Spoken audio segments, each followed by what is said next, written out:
자, 우리 2024년 원천징수 실무 교육 마지막 부분입니다. 우리 15장 간이세표 및 사대보험인데요. 이 부분은 이제 단순하니까 가볍게 한번 보고 전체를 총괄 정리하는 이런 부분을 좀 갖도록 하겠습니다. 간이세표의 적용 방법은 제가 중간에 잠깐 좀 설명을 좀 드렸습니다. 근데 우리 간이세표는 우리 근로자들의 경우에는 원래 사실은 사업자들 같은 경우는 실제 영수증이 들어오고 장부 정리를 해서 소득을 산정을 합니다. 그런데 우리 근로자들은 일일이 영수증과 이런 것들을 갖다가 제시할 수가 없죠. 그래서 우리 한 2천만 명이 좀 안 됩니다. 1900 몇십만 명 정도 되시는 분들이 똑같이 영수증 정리하는 것도 이게 일이라는 거죠. 그래서 근로자들은 그냥 보편타당하게 이 정도 돈이 들어갔을 것이다 라고 해서 근로소득 공제라는 것을 적용을 하거든요. 그러다 보니까 어때요? 각양각색에 있는 분들이 이 동일한 잣대를 가지고 들이대니까 보니까 문제가 있는 거죠. 그래서 결과적으로는 우리 과세 방식에서는 간이세표를 적용해서 적용을 하고, 그 다음에 나중에 우리 인적공제나 물적공제, 종합소득공제 있죠. 근로자들을 우대해 주는 조치를 취하고 있죠. 그래서 이번 시간에는 간이세표를 어떻게 접목을 시킬 것인가, 이 부분을 좀 살펴보도록 하겠습니다. 간이세표의 의의 한번 볼까요? 간이세표는 5월에 이제 원래 소득세 신고납부 해야죠. 그런데 일시적인 세부담의 증대, 그 다음에 근로자들이 일일이 신고납부할 수 있는 능력이 안 되죠. 그래서 매월 급여를 지급할 때 원칙인수한다는 거죠. 그리고 2월 달에 연말정산하는 제도죠. 이 연말정산하는 제도는 우리 예를 들어서 미국 같은 경우 선진국이죠. 미국 같은 경우는 원천징수는 회사에서 합니다. 그리고 회사에서 아주 넉넉하게 하죠. 제한적으로 많이 안 두고. 그리고 나서 이 연방 우리 국세청에서 세금을 환급하는 과정, 그래서 텍스 리펀드잖아요. 환급하는 과정은 직접 본인이 들어가거나 아니면 세무사, 그죠? 그 나라 세무사를 회계사니까 회계사나 변호사를 대리해서 들어가도록 하고 있죠. 그게 이 연말정산 과정인데, 우리나라 같은 경우는 어때요? 회사에서 원천징수를 했으니까 회사에서 끝 마무리를 해줘라. 이게 연말정산의 일반적인 과정입니다. 그래서 연말정산을 시행하고 있고요.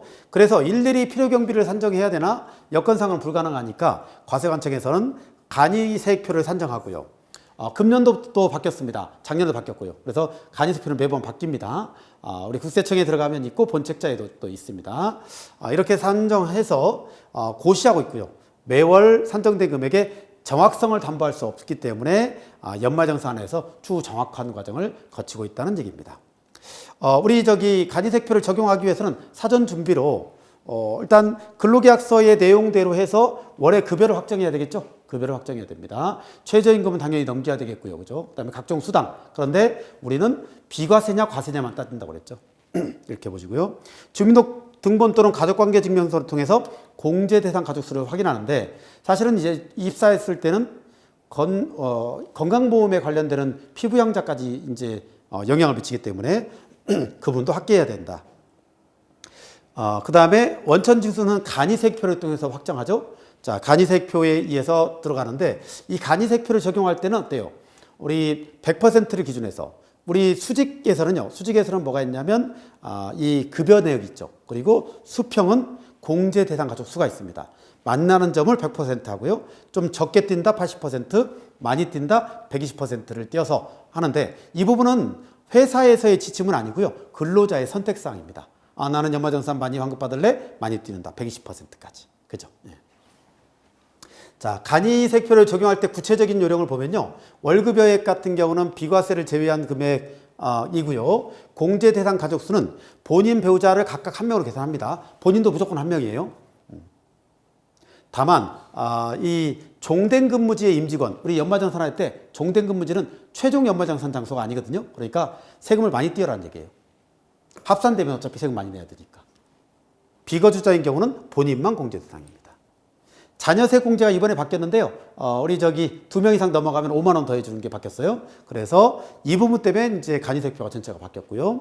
8세 이상 20세 이하의 자녀가 있을 경우에는 이 실제 공제 대상 가족수를 더하고 거기에 8세 이상의 20세 자녀 수를 하나 더해라. 왜냐하면 여기에 있는 사람 포함해서 이게 기본입니다. 그러니까 결과적으로는 좀 덜 떼도 된다 이런 뜻입니다. 왜냐하면 자녀세 공제가 있으니까. 자, 11명을 초과하게 되면 11명 초과하는 가족 수를 계산해서 초과되는 증분에 대해서 세금을 매겨라는 겁니다. 좀 이런 부분은 참고하시고요. 그렇게 해서 이제 간이세표를 적용해서 체크하면 되고요. 그 다음에 우리 이번에 마지막 부분입니다. 2024년 사회보험 요율표가 있네요. 사회보험. 24년 개정된 건데 이게 수시로 바뀔 수가 있으니까 뭐 특별하게 바뀌진 않을 겁니다만 그래도 한 번 정도는 확인하고 적용을 하는 게 실무상 좋겠다. 참고용으로 따져보면요. 지금 건강보험은 근로자 반, 사업주 반이죠. 근데 7.09%입니다. 7.09%.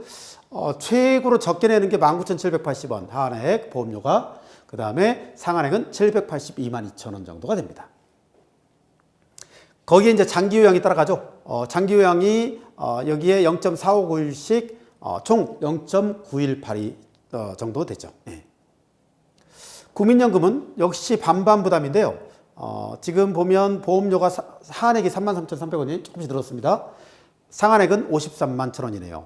근데 이 53만 1,000원 이 월 보험료는 국민연금의 특성상 상반기에 적용하는 거고요. 2024년 하반기 때는 좀 오릅니다. 그러면 하한액은 35,100원, 상한액은 55만 5,300원이 지금 고시가 되어 있는 거예요. 그죠?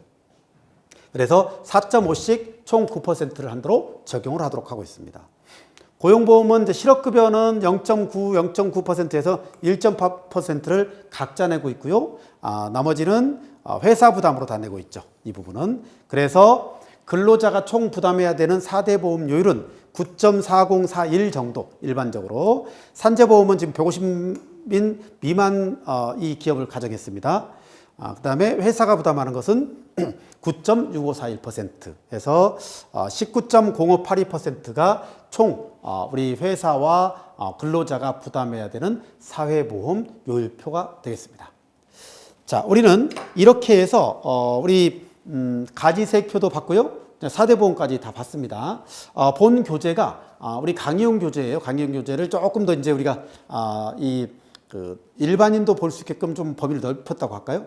최대한 쉽게 쓰려고 하는데 이게 쉽지 않죠. 또 정해진 용량이 있으니까 양이 있으니까 쉽지는 않을 것 같습니다. 그러나 본 강의를 같이 접목해서 우리 들으시면 또 내용 파악하는 데도 좀 도움이 될 것 같고요. 이 원천징수가 사실은 세무조사할 때 가장 마지막 단계거든요. 이 원천징수. 그리고 근로자의 원천징수가 잘못됐다고 해서 세무조사 때 많이 걸리는 경우는 흔치 않아요. 다만 연말정산이라든지 원천징수 이행을 잘못했을 때 소명 요구사항이 굉장히 많이 나옵니다. 그리고 또 실제 소득자한테 굉장히 마찰이 많이 있는 거거든요. 그래서 이 근로자들한테 마찰을 어떻게 합리적으로 해결할 거냐라는 것은 법의 근거를 잘 아셔야 된다는 얘기입니다. 법의 근거를 잘 아시려면 첫 번째 거주자인지 비거주자인지 잘 판단하고, 그죠? 내국법인지 외국법인지 판단하고요. 그리고 실제로 이제 제가 이제 그 경험상으로 보면 비거주자, 저는 이제 그 스코틀랜드 이 나라가 아주 제가 잘 모르는 처음 보는 나라에서 오신 분이 게이머였어요. 게이머인데 굉장히 고액을 받고 있어가지고 제가 쭉 상담을 하다 보니까 세금을 줄일 수 있겠더라고요. 예를 들어서 외국인 단위세율 적용할 수가 있거든요. 외국인 단위세율 적용하면 이 19% 정도인데 타소득이 있는 거하고는 또 합산이 안 되거든요. 이런 것들을 전부 다 우리가 반영을 해가지고 하다 보니까 세제상에 굉장히 큰 차이를 보였었고요. 원천징수 선택도 마찬가지입니다. 자, 원천징수를 기본적으로 잘 하시기 위해서는 상대방이 소득세를 얼마나 물 것인지, 법인세를 얼마나, 법인은 관계없어요. 왜냐하면 합산이니까 무조건. 하지만 개인 같은 경우는 소득이 어떤 소득으로 처리되느냐에 따라서 이 세금이 많이 달라집니다. 예를 들어서 프리랜서는 기타 소득인지 사업 소득인지 세금이 많이 달라요.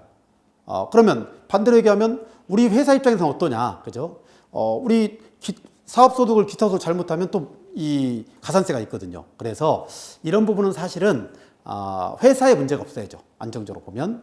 근데 전국적으로는 최종적으로 회사에 문제가 없다고 하면 근로자나 프리랜서들한테 유리한 방향을 선택하는 것도 나쁘진 않다. 그게 가장 대표적인 게 기타소득과 사업소득입니다. 기타소득은 납세자들한테는 결과적으로 유리한 세금이에요. 사업소득은 3.3%니까 적은 것 같지만 나중에는 우리 그 기장 의무라든지 이런 여러 가지가 결부가 되기 때문에 부담이 많은 세금입니다. 그래서 반대로 얘기하면 사업소득은 부담이 없죠. 기타 소득은 확실할 때 이제 원천징수를 해야 됩니다. 이런 것들에 대한 스킬을 조금 갖추셔가지고 보험교재를 활용해서 최대한 실력 올리셔서 원천징수 실수하지 않고 업무하시길 바랍니다. 자, 장시간 고생하셨고 저는 이만 마무리하겠습니다. 고생 많으셨습니다.